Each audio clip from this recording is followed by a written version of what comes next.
Hey guys, what's up? It's Coach Mickey, and today's video is going to be way laid back. I am going to be talking to you about the reasons why we choose to compete with our Emerald Company and Ruby Company in the novice bracket.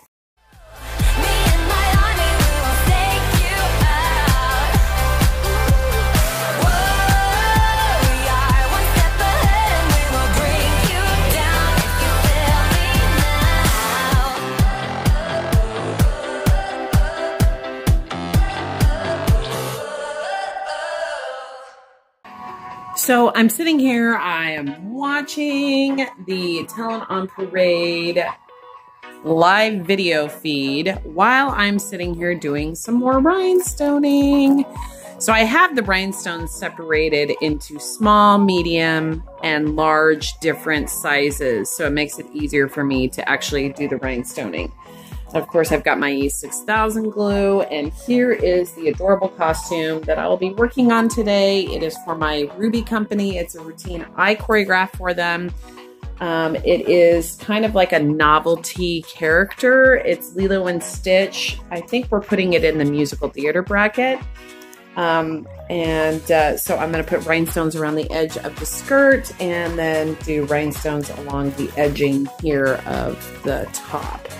And then I'm also going to put some rhinestones on the little flowers. So it's a little kind of it's not totally Hawaiian, but we thought it would be a perfect little look for the Lilo and Stitch cup routine.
Okay, so I'm done with the flower. Not too shabby. Done with that costume, and Courtney is eating her lunch. Courtney, say hi. She's also working on the the basic itinerary for our Walt Disney World trip, and because she's got Tuesday is the 100-day out mark or 180-day mark, right? Okay. So at 180 days is when you should be booking your reservations for places to eat. Can you do your fast passes then? That's 60 days out, right? Okay. So she's going to be booking our reservations for where we're going to be eating and things like that, and making our general itinerary for our trip. And we're super excited, and I'll be telling you all about that in another video. So right now, I'm going to go get me some lunch. Hey guys, what's up? It's me, Coach Mickey, and I am sitting here in my room trying to get last minute stuff done. Tomorrow is a big day for us at the dance studio. We will be getting our last practice in for our Emerald Company senior team, and juniors have one more practice, and then Rubies have practice tomorrow, and then we have our other Ruby Company practicing on Tuesday. So it's a big day for us tomorrow. And today I wanted to talk to you a little bit more about what it is and why we compete in the novice brackets. So our first competition that's coming up for our Ruby Company and our Emerald Company kids is coming up next weekend. It's literally 5 days from now. We'll be going to the Edge Talent competition. It's going to be at Liberty, Missouri, in Kansas City area, and I'm really excited to see how well the kids are going to do. So how many routines do each one of these teams compete with? Well, our Ruby Company kids only do 3 group numbers. So they do, like for example, this year they're doing a jazz routine. they're doing a character or novelty, or I guess you would say musical theater routine. And then we also have their hip hop. Now, our Emerald Company does a little bit more. Now, they do something that we're probably not going to do again next year because it's been really, really difficult. We have 2 routines that we're doing. We're combining the junior Emerald Company team with the senior company team in 2 routines. One of them is our jazz routine and the other one is our hip hop. Now, this makes it super difficult because they don't practice on the same day. So the only time they got to practice was literally one time right before the winter recital and then this weekend tomorrow. So that makes it super difficult to make sure that these routines look together, that the formations are right. So for us to be able to take those large group numbers like that and actually compete well with it, that in itself is a miracle. And then each team also has their own individual routines. The senior team is also doing a lyrical, and then they're also doing a contemporary piece. So those are the types of routines that each one of the companies do for teams. The junior team in Burlingame will also be doing another kind of prop routine. It's like a jazz musical theater piece, and it's really unique and different, and we're really excited about that routine hitting the floor. Now, on our Emerald Company team, they also get to do solos. So you will see soloists from our juniors and soloists from our senior team. Now, what's unique about it is 90% of those kids have never competed in the soloist division. So these are legit novice solo competitors. Now, for our Ruby Company and our Emerald Company, we also provide opportunities for kids to audition and be a part of a duet and trio. What are my predictions for Edge? I have no idea. I really can't predict anything for these teams. This is a whole new competition that we're actually going to, so we've never attended something like this. So I have no idea what to expect. I have no idea what our competitors are going to be like.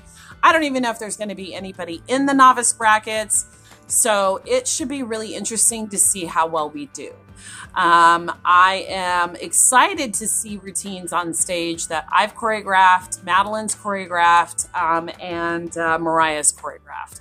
Now, Courtney choreographed 2 of the large numbers for the Emerald Company, as well as the other routines for a couple of the kids. Now, also, we had our CITs choreograph quite a few of the solos. So, for example, a lot of our junior company soloists, they actually had choreography that was given to them from Katie and Daytona and from Madison Laster. So it should be really exciting to see them as young choreographers and seeing their work being done on stage at competition. Now, I do want to get on a serious note about competition divisions. Now, as far as for our Diamond Company kids go, the last competition we went to, there was quite a few studios that had kids in the intermediate bracket that clearly should have been in the advanced. And those are kind of like disheartening moments when that kind of stuff happens, because you feel like your kids don't really have a shot.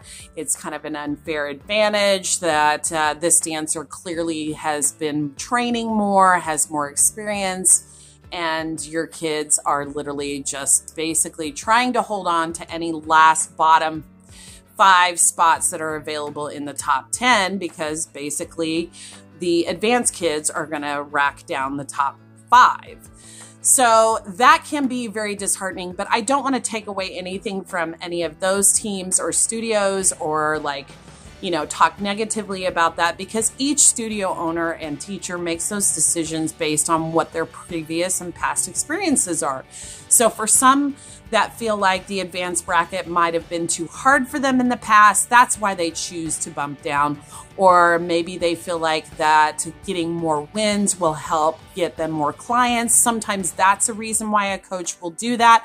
And then there's other reasons that clearly they just don't know where to put their kids, so they're just kind of winging it. Now, as far as our babies go, when you go in the novice bracket, those brackets are usually pretty big. A lot of studios have kids that are in the 8 and under bracket that compete in the novice division. So I can expect that there should be quite a few numbers I'm assuming there will be a top 5 for that. Now for the senior company, it's a little bit harder. Once you hit the 12 years old and up, those brackets tend to drop down. There's not as many competitors in those brackets.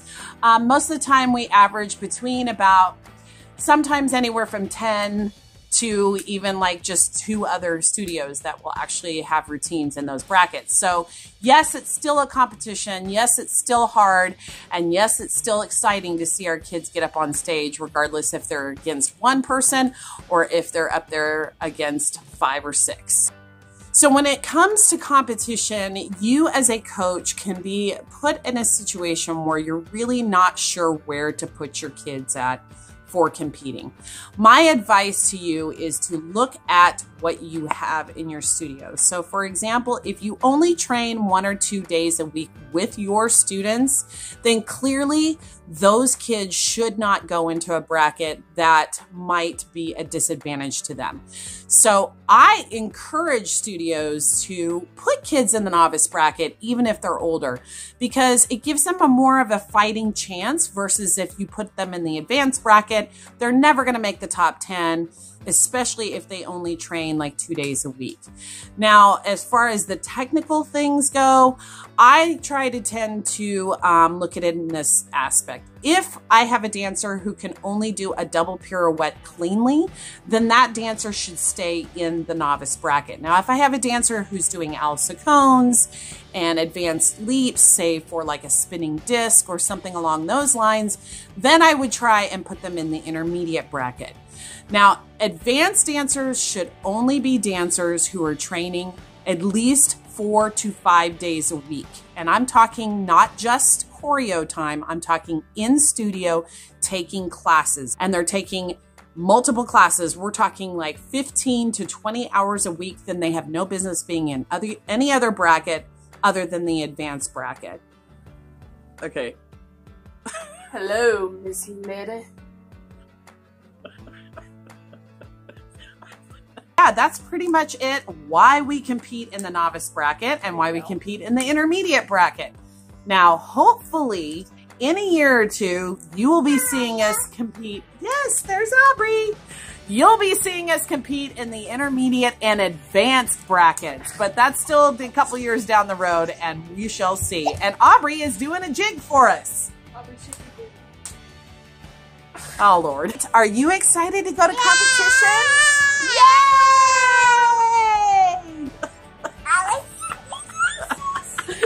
So that's what it's like in this crazy house. All right, so that's it for today's video. I hope you enjoyed it. Don't forget to hit that subscribe button, and as always, give us a thumbs up. All right, we gotta go. I'll see you guys later. I'm like that hype man in the background. It's like, yeah! She's doing it.